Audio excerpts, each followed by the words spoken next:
It was July 4th, 1939. The Yankees had just lost the opener of a doubleheader, but the stands remained full in anticipation of a tribute to the retiring Iron Horse of baseball, Lou Gehrig. As the fans began to chant, "We want Gehrig, we want Gehrig," a tall, lanky man of 36 years slowly came to the microphone. He was already slightly hunched over by the disease that was wasting his muscles and would take his life in just 2 short years. At first, overcome with emotion, he was unable to speak. And then he delivered what some have called the Gettysburg Address of athletics. Using only 277 words, with grace and humility and simple sincerity, he delivered one of the most famous speeches in American history. The speech was profound in the way that he thanked his fans, his fellow teammates, the opposing team, the ball boy, the groundskeeper, his parents, and finally his wife for being a tower of strength and courage. And when he finished, 61,000 people at Yankee Stadium wept as they gave him a standing ovation. I think what moved those in attendance that day was that Gehrig saw hope amidst the darkness by recognizing what was truly important in his life, and he was grateful. As we reach the midpoint of our Lenten journey and reflect on today's gospel, we have much to learn from that speech of 83 years ago. In the ancient world, those who faced great suffering were judged to be also big sinners. And this is the situation facing Jesus when he's told by the people about the Galileans killed by Pilate. And when Jesus recounts the 18 who were killed when the tower fell down on top of them. Neither of these incidents, Jesus tells us, is about God's judgment or punishment for their sins. But even 2,000 years later, when tragedy or difficulty engulf us, isn't there a tendency to ask, "Why me, Lord? What did I do wrong?" Or, "I'm a good person. Why is this happening to me?" These tragic events illustrate how fragile our lives are. Not just for the ordinary person like you and me, but for everyone, regardless of who we are, even for one of the greatest athletes of all time, the Iron Man of baseball, Lou Gehrig. Jesus uses these tragedies to make an important point. What happened to the Galileans and those killed by the collapse of the tower was sudden.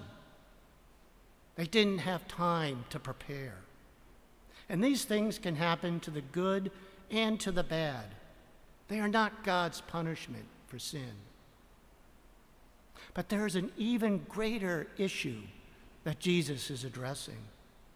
He is imploring us to be prepared for the merciful yet just judgment of God by repenting and living holy lives now. Therefore, Jesus tells the parable of the fig tree that has not borne fruit for 3 years, and the gardener's willingness to cultivate the ground and to fertilize it for 1 more year. Jesus is suggesting that God is giving us some time to do some gardening on ourselves. And this is what Lent is all about. It's a season to loosen and cultivate the soil around our earthbound roots through prayer, fasting, and charitable giving. During Lent, our generosity to others and our self-sacrifice and prayer is the framework that empowers us to bear fruit, not just for ourselves, but for others in the world around us. You see, these practices justify God's patience in us. Our Lenten journey leads to the passion and death of Jesus on the cross.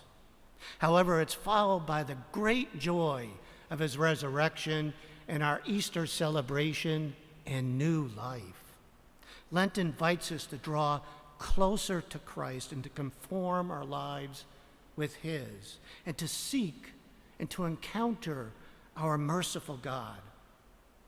His love for us is far greater and bigger than any of our sins. Amid his own darkness and trials and tribulations, Lou Gehrig's speech gave hope to all those at Yankee Stadium that day and to future generations.